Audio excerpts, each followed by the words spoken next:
요즘 보면 퇴직하고 나서 뭘 해볼까? 사업 생각하시는 분들 참 많아요. 아침에 눈 떠보면 출근 안 해도 되잖아요. 그 순간엔 참 해방감이 들죠. 그런데 그게 몇 달 안 갑니다. 시간이 많아진 만큼 생각도 많아지고 마음 한쪽이 허전해지기 시작해요. 이제 뭐 하지? 이렇게 살아도 되나? 나 아직은 할 수 있을 것 같은데. 이런 생각들이 조용히 밀려옵니다. 그리고 어느 순간 사업 한번 해볼까? 이런 생각이 슬그머니 들어옵니다.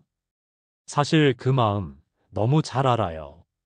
그동안 일만 하면서 살아왔고 내 이름 하나로 해본 게 없잖아요. 늘 회사라는 틀 안에서 일했고 매일 비슷한 루틴 속에서 살아왔죠. 그래서 퇴직하고 나면 내가 주도하는 인생을 한 번쯤 살아보고 싶은 겁니다. 문제는요, 그 시작점이 공허함이라는 데 있어요. 내가 정말 해보고 싶어서가 아니라 뭔가 해야 할 것 같아서 그냥 멍하니 있는 게 불안해서 시작하는 경우가 많거든요. 그렇게 퇴직금을 가지고 사업을 시작하시는 분들 많습니다. 식당, 카페, 편의점, 온라인 쇼핑몰, 치킨집. 처음엔 다들 이 정도면 해볼 만하겠지라고 생각하세요. 근데 현실은 정말 다릅니다. 제가 아는 분은 퇴직 후 카페를 차렸습니다. 입지가 그다지 나쁘지 않았고 인테리어도 예쁘게 했어요. 한 1억 정도 들였다고 하더라고요. 처음엔 지인들이 많이 와줘서 괜찮았는데 석 달 지나서부터 적자가 나기 시작하더니 1년 반 만에 문 닫았습니다. 하루에 손님 서너 명 오는 날도 있었대요. 카페를 찾는 사람도 줄었고 주변에 프랜차이즈가 들어오니까 상대가 안 됐던 거죠.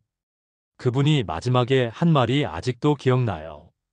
내가 이 나이에 커피 내리고 테이블 닦을 줄 몰랐어.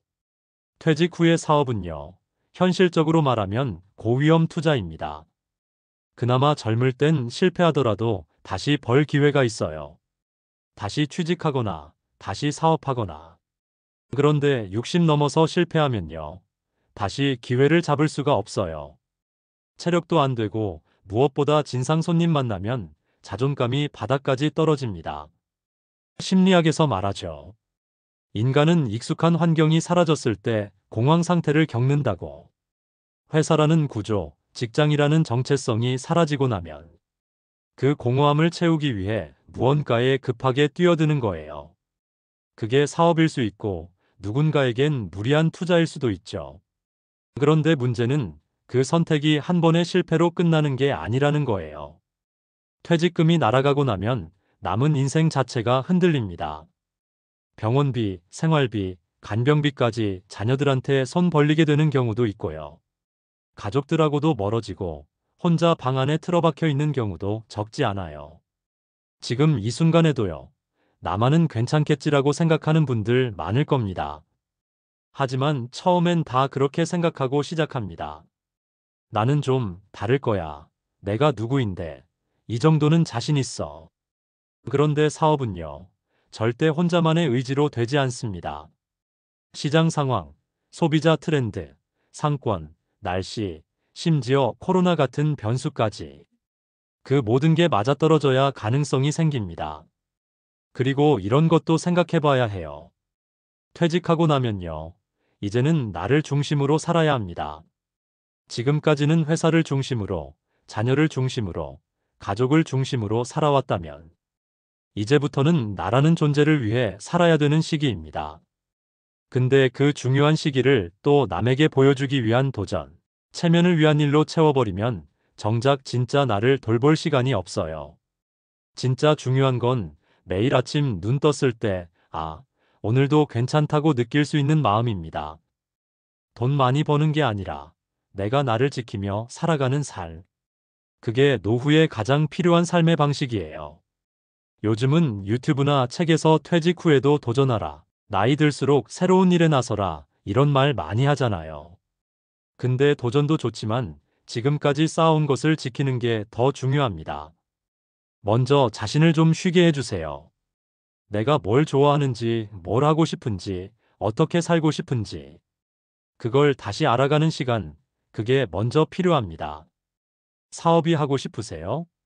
그럼 그 분야에서 직원으로 3개월, 6개월이라도 일을 먼저 해보세요. 자신이 사장이라고 생각하고 월급 적게라도 받으면서 경험을 해보세요. 직접 해보는 것과 그냥 멀리서 대강 보는 것은 정말 차이가 큽니다. 그리고 중요한 건 삶의 구조를 바꾸는 겁니다. 퇴직 전에야 시간과 에너지를 회사에 쏟았지만 이제는 그걸 나에게 써야 해요. 하루 중 두세 시간이라도 내가 좋아하는 일에 써보세요. 음악, 그림, 산책, 책 읽기, 운동, 국가 자격증 도전, 뭐든 괜찮아요. 그 시간들이 쌓이다 보면요. 돈으로 살 수 없는 감정의 여유가 생깁니다. 노후에는 뭔가를 새로 시작하려는 삶보다 현재 나에게 있는 것을 지켜가면서 무너지지 않는 삶이 훨씬 더 중요합니다. 모험으로 멋지게 사는 사람도 있지만요. 조용히 자기 자리 지키며 사는 사람이 더 많고 더 오래 행복합니다. 그래서 지금 이 순간 마음이 조급하신 분들께는 이렇게 말씀드리고 싶어요. 조금만 여유 있게 생각하세요. 지금 당신의 몸이 건강해서 원하면 어디든 바로 갈 수 있고 집에서 가족과 함께 보낼 수 있는 삶이 얼마나 소중한지도 아셨으면 좋겠습니다.